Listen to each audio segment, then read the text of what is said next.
Life is a suicide mission. Do the gods of different nations talk to each other? Do the gods of Chinese cities speak to the ancestors of the Japanese? To the lords of Sabbath? To Allah, to Yahweh, to Vishnu? Is there an annual get-together where they compare each other's worshippers? Mine will bow their faces to the floor and trace wood-grain lines for me, says one. Mine will sacrifice animals, says another. Mine will kill anyone who insults me, says a third. Here is the question I think of most often. Are there any who can honestly boast, my worshippers obey my good laws, and treat each other kindly, and live simple, generous lives? From the God Whispers of Hanky J.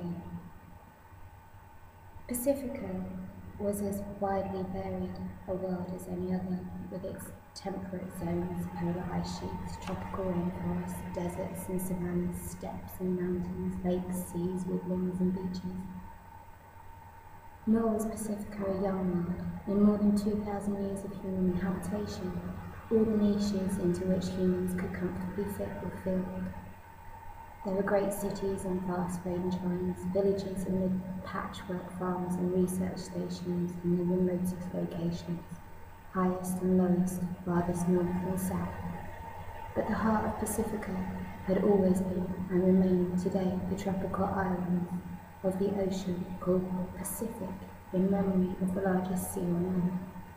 The dwellers on these islands lived not precisely in the old ways, but with the memory of the old ways through the background of all the sounds, and at the edges of all the sights. Here the sacred Kaaba was still sit in the ancient ceremonies. Here the memories of ancient heroes were kept alive. Here the gods still spoke into the ears of holy men and women. And if they went home to grass huts containing refrigerators and network computers, what of them? The gods did not give unreceivable gifts. The trick of it was finding a way to let new things into one's life without killing that life to accommodate them. There were many on the continents, in the big cities, on the temperate farms, in the research stations. There were many who had little patience with the endless costume dramas, or comedies, depending on one's point of view, that took place on those islands, and certainly the people of Pacifica were not uniformly Polynesian in race. All races were here, all cultures, all languages were spoken, somewhere, or so it seemed. Yet even the scoffers looked to the islands for the soul of the world. Even the lovers of cold and snow took their pilgrimage, a holiday. They probably called it to tropical shores. They plucked fruit from the trees. They skimmed over the sea in outrigger canoes. Their women went bare-breasted, and they all dipped fingers into taro pudding and pulled fish meat from the bones with wet fingers. The whitest of them, the thinnest, the most elegant of the people of this place called themselves Pacifican, and spoke at times as if the ancient music of the place rang in their ears, as if the ancient stories spoke of their own past, adopted into the family. That's what they were. And the true Samoans and the Tahitians and Hawaiians and the Tongians and the Maoris and the Fijians smiled and let them feel welcome, even though these watch-wearing, reservation-making, hurrying people knew nothing of true life in the shadow of a volcano. In the lee of the coral barrier, under the sky sparked with parrots, inside the music of the waves against the reef. Wang Mu and Peter came to a civilized, modern, westernized part of Pacifica, and once again found their identities waiting for them, prepared by Jane. They were career government workers trained on their home planet, Moskva, and had been given a couple of weeks' vacation before service as bureaucrats in some Congress office on Pacifica. They needed little knowledge of their supposed home planet. They just had to show their papers to get on an aeroplane out of the city, where they had supposedly just shuttled down from a starship recently arrived from Moscow. Their flight took them to one of the larger Pacific islands, and they soon showed their papers again to get a couple of rooms in a resort hotel on a sultry tropical shore. There was no need for papers to get aboard a boat to the island where Jane told them they should go. No one asked them for identification, but then no one was willing to take them as passengers either. "Why are you going there?" asked one huge Samoan boatman. "What business you got?" "We want to speak to Malu Atua." "Don't know," said the boatman. "Don't know nothing about him. Maybe you try somebody else who knows what island he's on." "We told you the island," said Peter. "Atua, according to the atlas, it isn't far from here."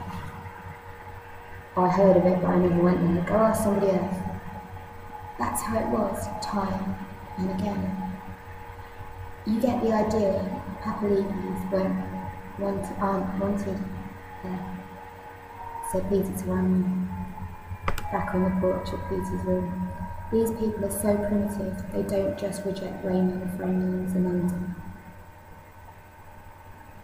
I'm betting even a Tongan or a Hawaiian can't get to Atua. "I don't think it's a racial thing," said Ryan. "I think it's religious. I think it's protection of the holy place." "What's your evidence for that?" asked Peter. "Because there's no hatred or fear of us, no veiled anger, just cheerful ignorance. They don't mind our existence. They just don't think we belong in the holy place.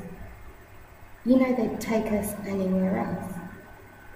"Maybe," said Peter, "but they can't be that xenophobic or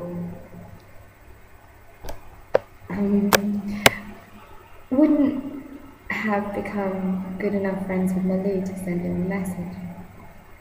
At that, Peter cocked his head to listen a bit as Jane apparently spoke in his ear. "Oh," said Peter, "Jane was skipping a step for us. Almania didn't send a message directly to Malu. He messaged a woman named Grace. But Grace immediately went to Malu, and so Jane figured that we might as well go straight to the source. Thanks, Jane. Love how your intuition always works out." "Don't snide her," said Ramlin. "She's coming up against a deadline. The order to shut down could come any day. Naturally, she wants to hurry." "I think she should just kill any such order before anyone receives it and take over all the damn computers in the universe," said Peter. "Thumb her nose at them." "That wouldn't stop them," said Ramlin. "It would only terrify them more. In the meantime, we're not going to get to Malu by boarding a boat. So let's find this Grace," said Ramlin. "If she can do it, then it's possible for an outsider to get access to Malu." "She's not an outsider, she's Samoan," said Peter. "She has a Samoan name as well, Ti'una. But she's worked in the academic world, so it's easier to have a Christian name, as they call it, a Western name. Grace is the name she'll expect us to use," says Jane. "If she had a message from Romania, she'll know at once who we are." "Don't think so," said Peter.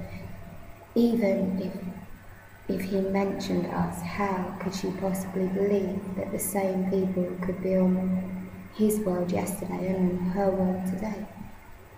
"Peter, you are a consummate positivist. Your trust in rationality makes you irrational. Of course she'll believe we're the same people. Armenia will also be sure. The fact that we travelled world to world in a single day will merely confirm to them what they already believe, that the gods sent us." Peter sighed. "Well, as long as they don't try and sacrifice us to a volcano or anything, I suppose it doesn't hurt to be gods." "Don't trifle with this, Peter," said Ranulph. "Religion is tied to the deepest feelings people have. The love that arises from the stewing pot is the sweetest and the strongest, but the hate is the hottest and the anger is the most violent. As long as outsiders stay away from their holy places, Polynesians are the most peaceable people. But watch when you penetrate within the light of the sacred fire. Watch your step, because no enemy is more ruthless and brutal than thorough." You've been watching vids again? Asked Peter. Reading, said Wanley. In fact, I was reading some articles written by Grace Drinker. Ah, said Peter. You already knew about her. I didn't know she was Samoan, said Wanley. She doesn't talk about herself. If you want to know about Malu and his place in the Samoan culture in Pacifica, maybe we should call her Lumina, as they do. You have to read. She'd be the first human like us, in his ability to control more than one body. Hardly, said Human. In fact, he can't do it. He's been sluggish in his own old body ever since others came into existence, and for a while it looked like he might slough off young Valentine, but that's changed now. You can see, his adopted daughter Ella came to me. His body is failing strangely. No known disease, he just doesn't exchange oxygen well. He can't rise up to consciousness. Ender's sister, old Valentine, says that maybe he's paying full attention to his other selves, so much so that he can't spare any for the here and now in his own old body. So his body is starting to fail here and there, lungs first, maybe a little bit everywhere, only it's the lungs that show it first. He should pay attention. If he doesn't, he'll die. So I said, Human reminded him mildly, Ender is dying. The Hive Queen had already made the connection that Human intended. So it's more than needing a web to catch the aura of this gem. We need to catch Ender's aura too, and pass it on. Pass it into one of his other bodies, or they'll die when he does, I imagine, said Human. Just the way when a Hive Queen dies, so also do all her workers. Some of them actually linger for days afterwards, but yes, in effect that's right, only because the workers haven't the capacity to hold a Hive Queen's mind. Don't pretend, said Human, you've never tried it, none of you. No, we aren't afraid of death. That's why you sent all these daughters out to the world after world, because death means nothing to you. I'm saving my species, not myself, you notice. As am I, said Human. Besides, I'm too deep-rooted for transplanting. But Ender has no roots, said the Hive Queen. I wonder if he wants to die, said Human. I don't think so. He's not dying because he's lost the will to live. His body is dying because he's lost interest in the life that it's leading. But he still wants to live the life of Peter and the life of Valentine. He says that he can't talk, said Human. He's never found his way to the philosophic twines. He's never learned to cast out and link as we fatherless trees can, as you do with your workers and now with me. But we found him once, connected with him through the bridge, well enough to hear his thoughts and see through his eyes, and he dreamed of us during those days. Dreamed of you, but never learned that you were peaceable, never learned that he shouldn't kill you. He didn't know the game was real, or that the dreams are true. He has his wisdom of a kind, but the boy has never learned to question his senses half enough. Human, said the Hive Queen, what if I teach you how to join a web? So you want to try and catch Ender as he dies? If we can catch him and take him to one of his other bodies, then perhaps we'll learn enough to find and catch this Jane too. And if we fail, Ender dies, Jane dies, we die, and then when the fleet comes, how is this different from the course that any other life takes? It's all in the timing, said Human. Will you try and join the web, you and Ruta and the other father trees? I don't know what you mean by web, or if it's even different from the way we fathers are with each other. You might remember too that we are also bound up with the mother trees. They can't speak, but they're filled with life, and we anchor ourselves to them as surely as your workers are tied to you. Find a way to include them in your web, and the fathers will be joined effortlessly. Let's play with this tonight, Human. Let me try to weave with you. Tell me what it looks like to you, and I'll try and make you understand what I'm doing and where it leads. Shouldn't we find Ender first in case he slips away? In due time, said the High Queen, and besides, I'm not altogether sure I know how to find him if he's unconscious. Why not? Once you gave him dreams, he slept then. Then we had the bridge. Maybe Jane is listening to us now. No, said the High Queen. I'd know her if she were linked to us. Her shape was made to fit too well with mine for it to go unrecognised. Pilk stood beside Ender's bed because she could not bear to sit, she could not bear to move. He was going to die without uttering another word. She'd followed him, had given up her home and family to be near him. And what had he said to her? Yes, he let her be his shadow sometimes. Yes, she was a silent observer of many of his conversations over the past few weeks and months. But when she tried to speak to him of things more personal, deep memories, of what he meant by the things that he had done, he only shook his head and said kindly, because he was kind, but firmly, also because he did not wish her to misunderstand. Pilk, I'm not your teacher anymore. Yes, you are, she wanted to say to him. Your books go on teaching even where you have never been, the Hive Queen, the Hedgeman, and already the life of human seems likely to take its place beside them. How can you say you were through with teaching when there are other books to write, other deaths to speak? You've spoken the deaths of killers and saints and aliens, and once the death of a whole city swallowed up in a cataclysmic volcano. But in telling these stories, where's your story, Andrew Wigan? How can I speak your death if you've never explained it to me? Or is this your last secret, that you never knew any more about the people whose deaths you spoke than I know about them today? You force me to invent, to guess, to wonder, to imagine. Is this what you also did? Discover the most widely believed story, then find alternate explanation that made sense to others and had meaning and the power to transform, and then tell that tale, even though it was also a fiction and no truer than the story everyone believed. Is that what I must say as I speak the death of the speaker of the dead? His gift was not to discover truth, it was to invent it. He did not unfold, unknot, untwist the lives of the dead, he created them, and so I create his. His sister says he died because he tried to follow his wife with perfect loyalty to the life of peace and seclusion that he hungered for.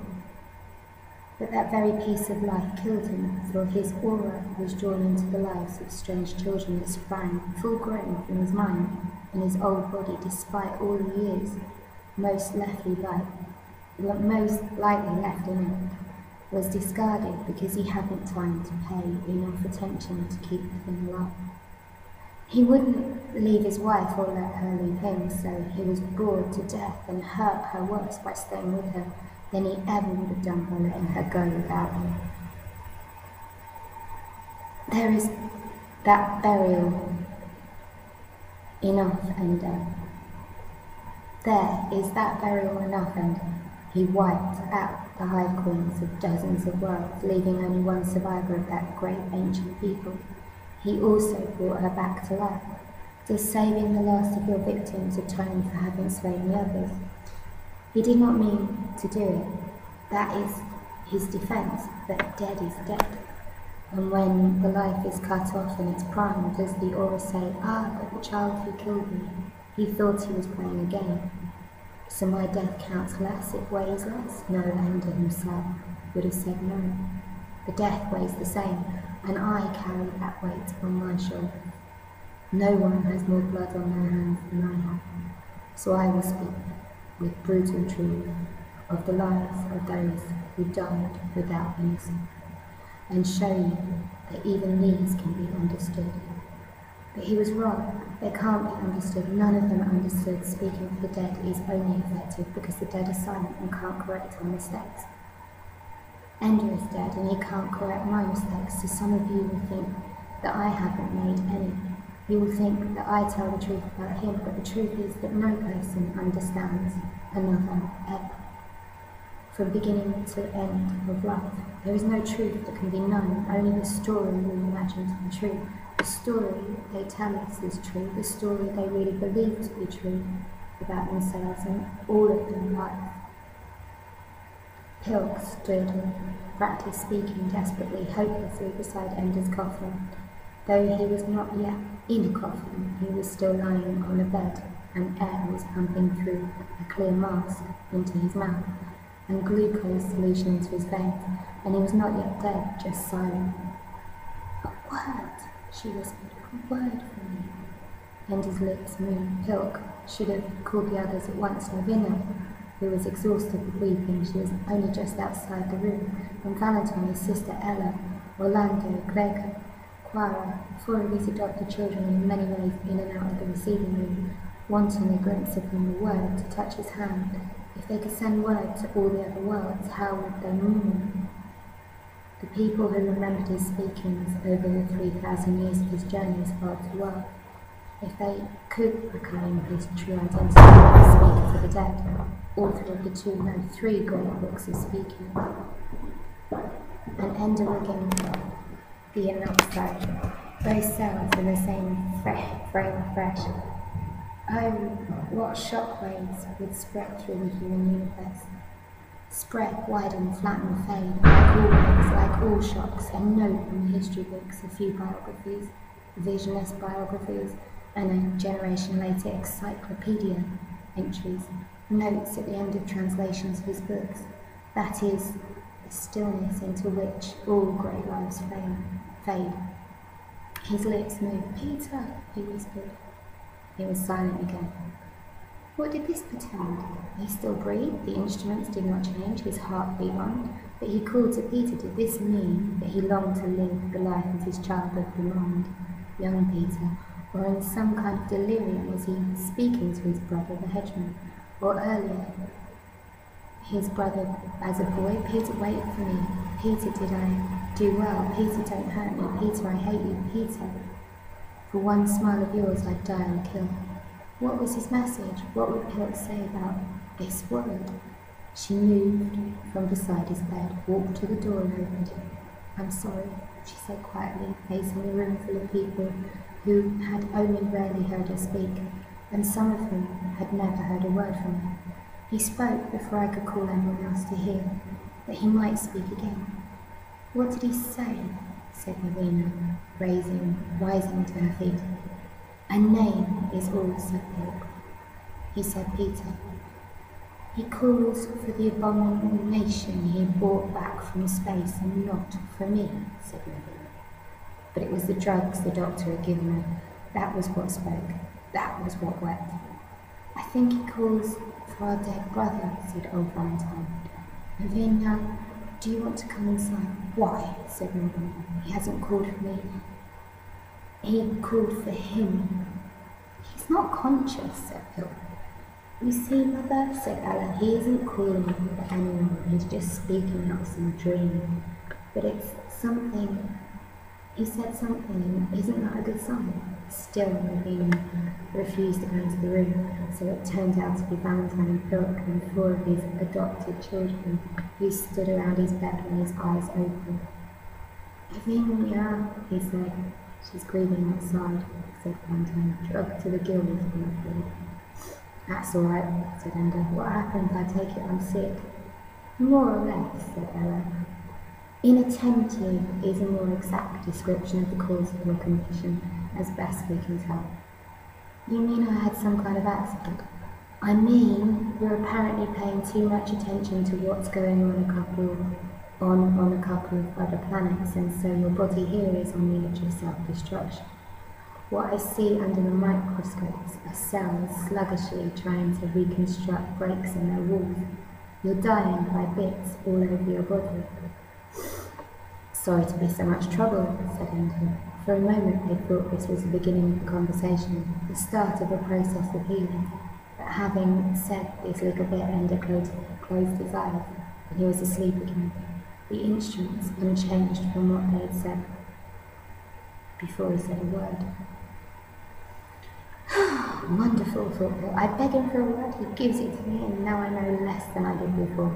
We spent his few waking moments telling him he was going on instead of asking him questions that we may never have the chance to ask again. Why do we all get stupid when we crowd around the brink of death? But still she stood there watching, waiting as the others came in ones and twos. Gave up and left the room again. Valentine came to her last award and touched her arm. Help, we can't stay here forever.